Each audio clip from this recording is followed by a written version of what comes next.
నమస్కారం. ఈ స్వామివారిని దర్శిస్తే సకలం సిద్ధిస్తాయి. ఆయనే రణమండల ఆంజనేయ స్వామి. శ్రీ రాఘవేంద్ర స్వామి మొదటి అవతారమైన శ్రీ వ్యాసరాయ తీర్థులు ఈ స్వామి భక్తుడే. ఈ స్వామిని దర్శిస్తే జన్మ జన్మల పాపాలు పోయి అనంతమైన పుణ్య ఫలితాలు దక్కుతాయి. కర్నూలు పట్టణానికి 103 కిలోమీటర్ల దూరంలో ఉంది శ్రీ రణమండల క్షేత్రం. శ్రీరాముడు వనవాసం చేస్తున్న సమయంలో రావణాసురుడు సీతను అపహరించిన అనంతరం హనుమంతుడితో రాముల వారికి పరిచయమైంది.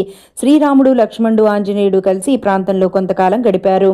ఆ సమయంలో రాక్షసులు అల్లరి పనులు చేస్తూ రాముల వారికి ఇబ్బంది కలిగించారట.